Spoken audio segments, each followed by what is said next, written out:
Assalamualaikum warahmatullahi wabarakatuh. Kami dari kelompok 5 akan membahas tentang fraud investigation mengambil kasus dari Lakin Coffee. Kelompok kami terdiri dari Eva Agus Susanto, Latifah Nur Aini, dan saya sendiri Nurul Kalisa Majiding. Pertama saya akan menjelaskan tentang profil perusahaan. Lakin Cafe merupakan perusahaan berbasis di Cina yang bergerak di bidang pengoperasian kedai kopi. Lakin Cafe dirintis pertama kali oleh Jenny Xiaqian pada tahun 2017 di Beijing. Januari 2018, mereka terus mengembangkan kedai kopi mereka dengan desain yang modern yang hampir sama dengan Starbucks. Dan mereka itu memiliki aplikasi tersendiri yang dimana hal tersebut merupakan pembeda dari pesaingnya. Lakin Cafe mengembangkan teknologi pada pembelian kopi mereka, yang dimana pembeli akan mengorder kopi dari aplikasi mereka dan membayar melalui WeChat Pay atau Alipay. Lakin Cafe ini tidak menggunakan sistem uang cash, sehingga memudahkan para pelanggan dalam melakukan pembayaran melalui aplikasi perusahaan mereka. Hal tersebut juga akan memberikan banyak diskon serta kupon menarik kepada pelanggan. Sehingga hal tersebut juga yang menjadikan Lakin Cafe sebagai kedai kopi yang sangat diminati oleh masyarakat Cina. Mereka juga mengklaim bahwa menggunakan artificial intelligence untuk memilih lokasi terbaik pada saat mereka akan membuka toko, sehingga mereka dapat mengetahui di mana pelanggan yang sering membeli kopi mereka. Selanjutnya yaitu, ini adalah alur yang dimana fraud pada Lakin Cafe terdeteksi.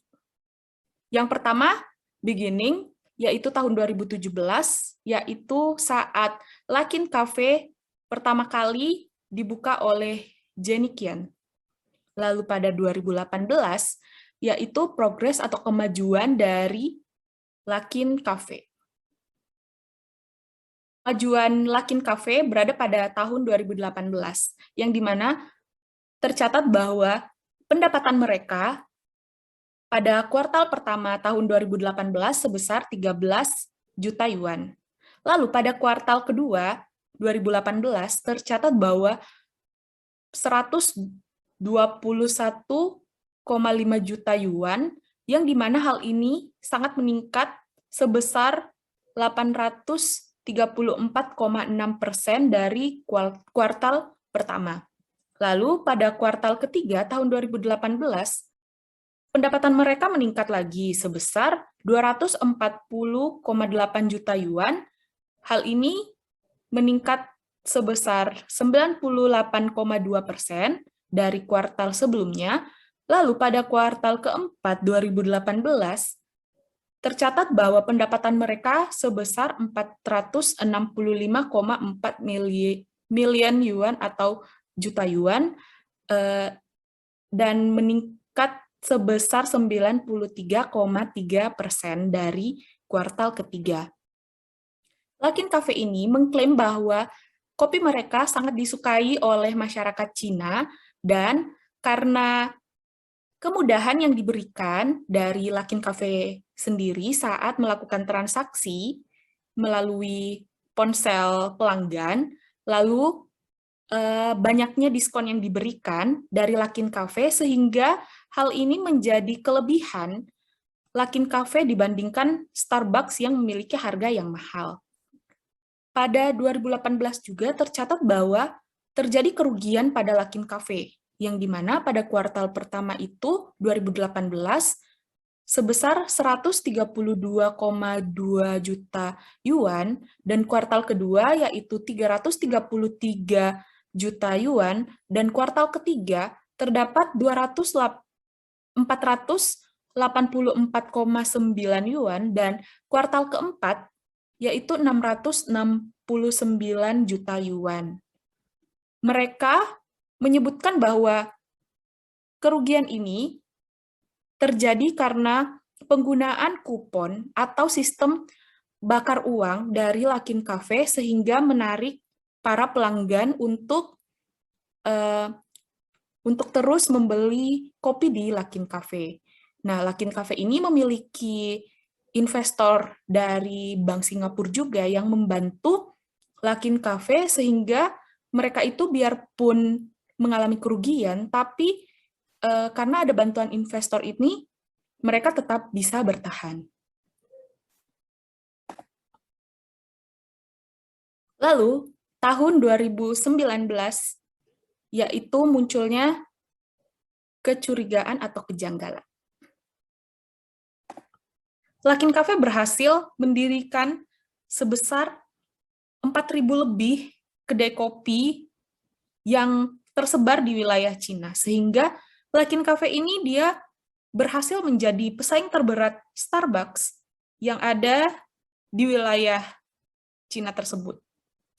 Mereka ini mengklaim bahwa kesuksesan mereka ini karena adanya perkembangan teknologi yang mereka gunakan, serta mereka ini dapat memenuhi permintaan besar kopi yang sebelumnya itu belum bisa dicapai oleh pesaingnya.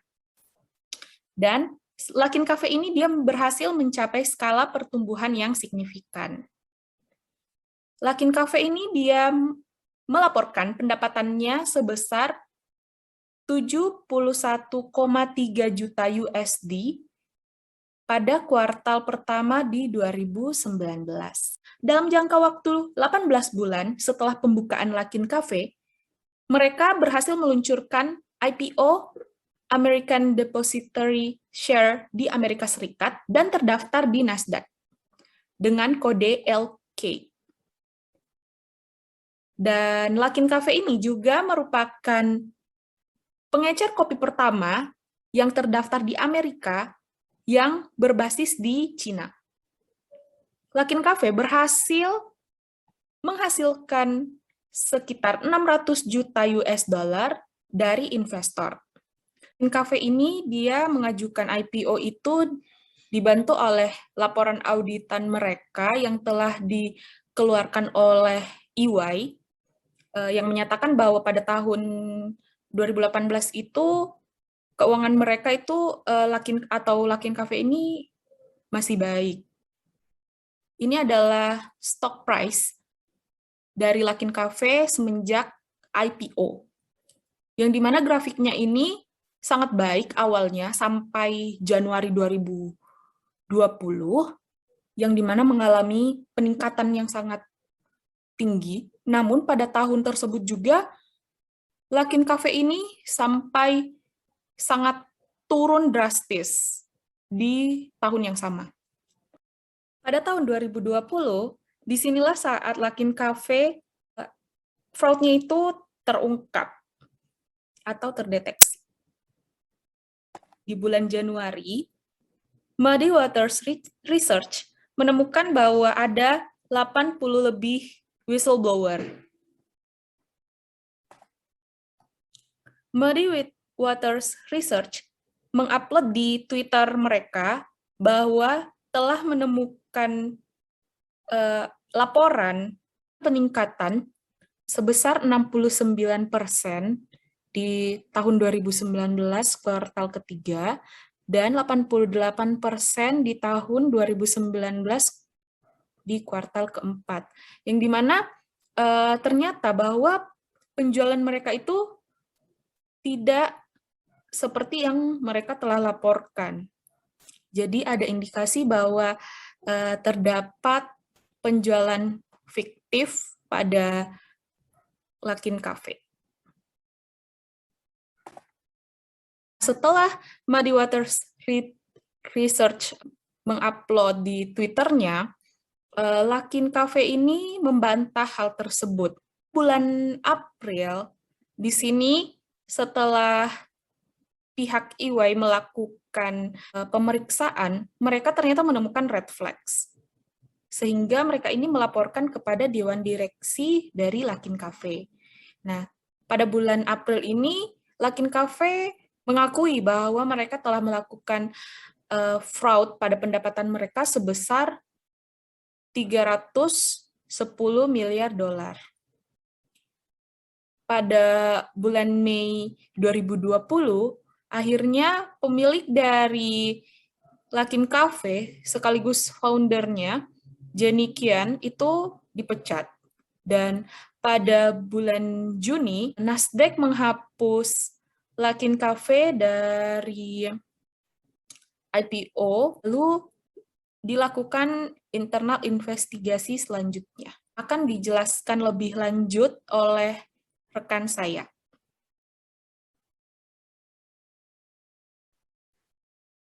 Terima kasih. Di sini saya akan melanjutkan penjelasan dari Mbak Lisa.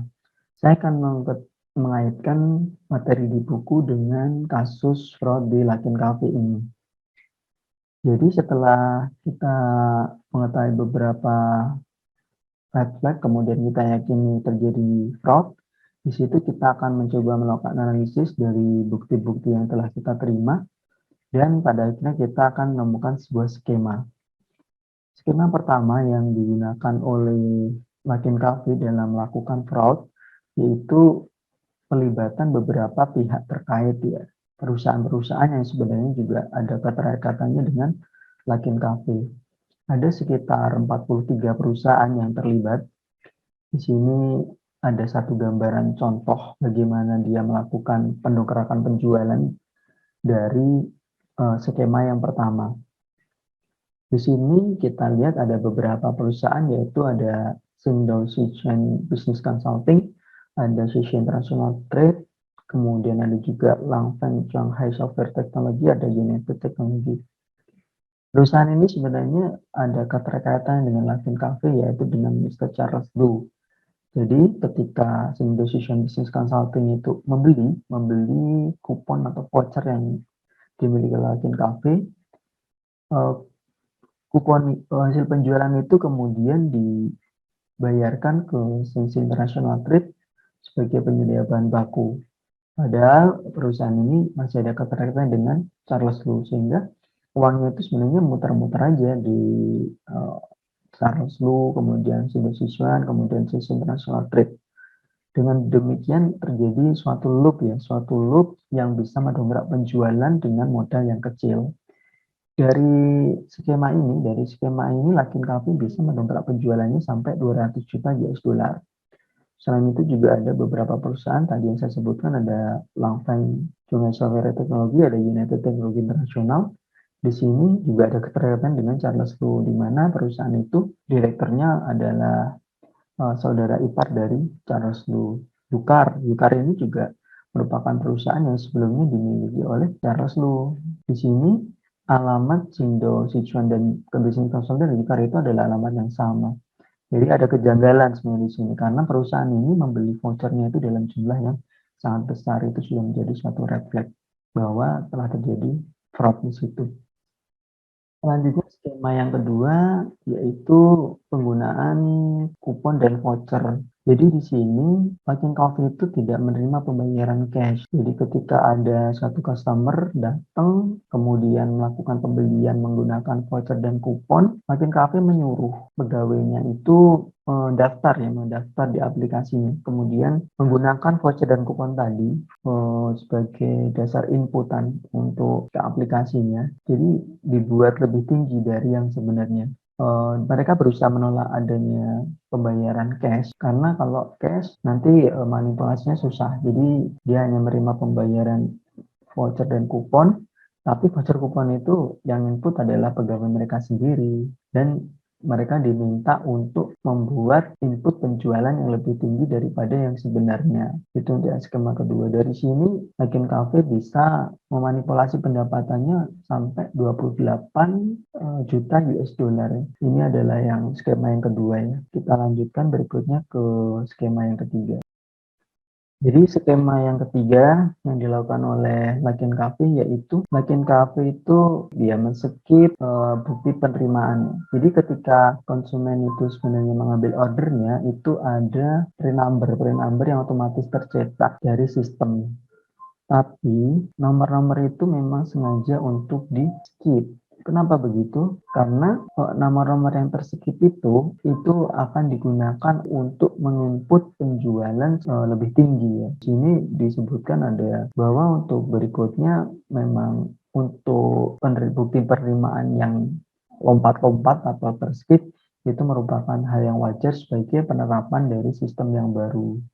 Padahal di situ digunakan untuk penukaraan penjualan. Sebenarnya oleh bisnis analisnya sudah dicurigai, cuma mereka tidak diberi akses untuk ke situ. Bahkan manajer tokonya pun juga tidak mempunyai akses sampai ke situ. Jadi Latin Kafé menjawab bahwa semuanya itu merupakan hal yang normal terjadi. Skema yang keempat yang dilakukan itu adalah agar kelihatan natural dari manipulasi penjualan tadi, maka Lakin Cafe juga melakukan manipulasi atas beban yang mereka keluarkan. Di sini mereka membuat overstatement dari bebannya sehingga ketika penjualannya naik, maka ya secara otomatis beban mereka naik gitu. Sehingga tidak dicurigai bahwa mereka melakukan fraud. Untuk skema yang terakhir masih terkait ya, jadi ketika penjualan naik, beban naik, di situ dia juga melakukan beberapa manipulasi key metric sehingga memang performa mereka itu sangat bagus. Jadi seperti jumlah item yang dijual per hari, kemudian revenue-nya, kemudian ada bebannya, gitu dibuat seolah-olah normal sehingga para investor itu tidak curiga bahwa telah terjadi fraud yang dilakukan oleh Lakin Cafe. Sebenarnya fraud ini sudah dicurigai, ada beberapa red flag dilihat, terutama oleh si manajer toko, kemudian ada manajer wilayah, kemudian ada bisnis analis. Mereka itu sudah melihat, cuma dari Lakin Cafe tidak memberikan akses, terus kemudian terus menyangkal bahwa tidak terjadi fraud itu. Gitu. Sampai akhirnya terungkaplah fakta-fakta berikutnya sampai akhirnya si Charles Lu mengakui fraud tersebut. Untuk analisis lebih lanjut mengenai 5W22H-nya akan dijelaskan oleh rekan saya yaitu Mbak Rahma. Terima kasih. Silakan Mbak Rahma. Terima kasih Mas Eva. Selanjutnya saya akan menjelaskan mengenai analisis 5W dan 2H yang mana merupakan rangkuman dari penjelasan Mbak Lisa dan juga Mas Eva. Yang pertama adalah what. Kasus apa yang terjadi dalam Lakin Cafe? Jadi kasus yang terjadi pada Lakin Cafe adalah kasus pemalsuan pendapatan dan juga biaya. Kemudian yang kedua adalah who. Siapa saja yang terlibat? Yang pertama ada Charles Yunus. Dia seorang chairman of board director dari Lakin Cafe dan juga pemegang saham pengendali dari Lakin Cafe. Kemudian ada Jian Liu, seorang COO dari Lakin Cafe. Kemudian ada Jenny Ziakian. Dia ini seorang CEO dari Lakin Cafe dan juga ada beberapa karyawan Lakin Cafe juga yang terlibat. Kemudian ada when. Kapan kasus ini terjadi? Kasus ini terjadi dari bulan Januari tahun 2019 sampai dengan Januari tahun 2020. Kemudian where, di mana kasus fraud ini terjadi? Kasus fraud ini terjadi di Cina dan why?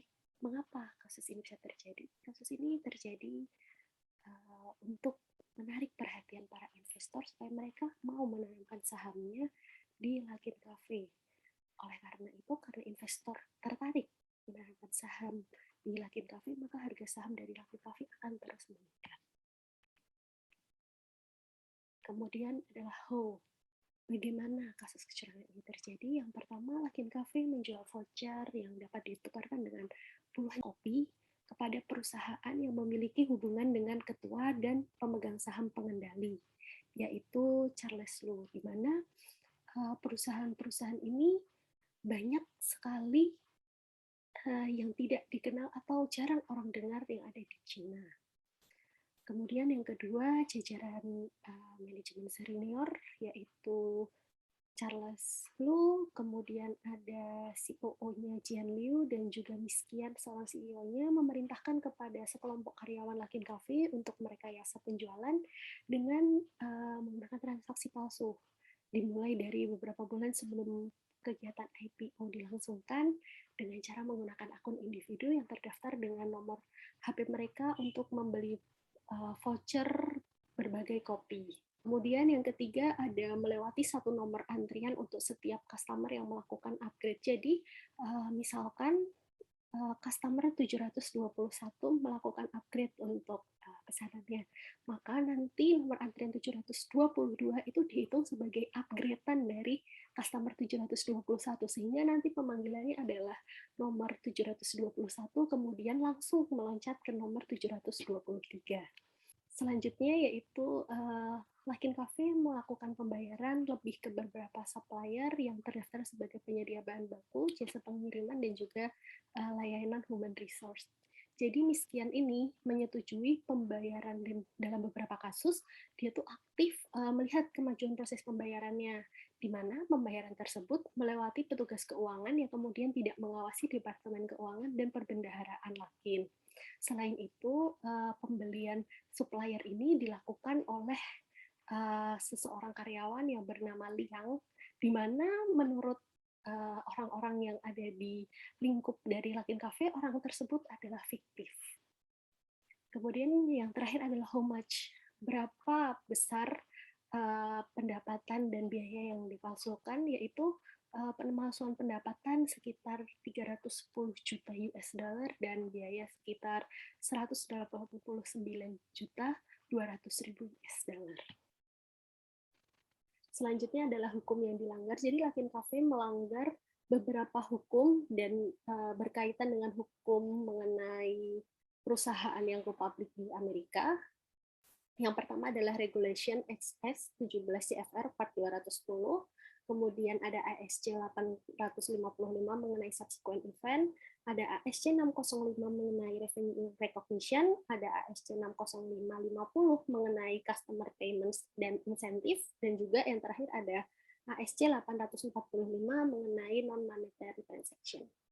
Selanjutnya adalah bukti kecurangan dari kasus Lakin Cafe. Yang pertama adalah laporan keuangan. Jadi pada laporan tahun 2019, terstate pendapatan dan juga biaya tidak sesuai dengan aslinya. Kemudian yang kedua adalah laporan dari whistleblower. Laporan ini berawal dari beberapa investor yang mengunjungi langsung gerai Lakin Cafe, di mana ketika mereka mengunjungi gerai tersebut, mereka mempertanyakan mengenai bisnis dan strategi dari Lakin Cafe. Kemudian Carson Block, yaitu seorang short seller yang mempunyai Moody Water Research, merasa bahwa penjualan Lakin Cafe tidak nyata, sehingga ia bekerja sama dengan beberapa peneliti lapangan untuk membuktikan kecurigaannya. Kemudian pada akhir tahun 2019, Carson Block mendapatkan laporan dari fund manager bahwa ada sesuatu yang tidak biasa dari operasi Lakin Cafe. Kemudian laporan anonim tersebut ditweet oleh Moody Water Research pada awal tahun. Setelah munculnya tweet itu, maka para social seller mempertanyakan dan skeptis bahwa Lakin Cafe memang menggelembungkan pendapatannya. Kemudian yang ketiga adalah pengakuan dari Lakin Cafe. Jadi setelah kasus ini mencuat, kemudian Lakin Cafe pada akhirnya mengakui bahwa memang mereka melakukan tindakan kecurangan, yaitu pemalsuan pendapatan. Kemudian yang terakhir adalah memo dari EY. Jadi EY ini merupakan auditor eksternal yang mengaudit laporan keuangan dari Lakin Cafe pada tahun 2017 dan 2018 dan membantu menyiapkan laporan keuangan dalam rangka menjadi salah satu syarat untuk Lakin Cafe melakukan IPO. Nah, pada audit tahun 2019 awalnya EY tidak menemukan adanya kecurangan. Jadi pada laporan audit 2019 EY tidak menyatakan bahwa mereka menemukan red flags, tetapi pada kuartal kedua di tahun 2020 atau sekitar bulan Juni dan Juli tahun 2020, EY mengeluarkan memo yang meralat pernyataannya bahwa ternyata mereka mengindikasikan adanya red flag dari laporan keuangan Lakin Cafe pada tahun 2019. Selanjutnya, sebagai informasi tambahan, akibat dari kasus kecurangan yang dilakukan oleh Lakin Cafe, jajaran manajemen dan pendiri Lakin Cafe yaitu Charles Lu, Jian Liu, dan juga Miskian dipecat. Kemudian saham Lakin Cafe di-delisted dari Nasdaq, dan yang terakhir Lakin Cafe harus membayar denda kepada SEC sebesar 180 juta US dollar. Yang selanjutnya adalah referensi yang kami gunakan. Jadi ada 5 referensi yang kami gunakan. Sekian presentasi dari kelompok kami, kurang lebihnya kami mohon maaf. Sampai ketemu di kelas audit forensik.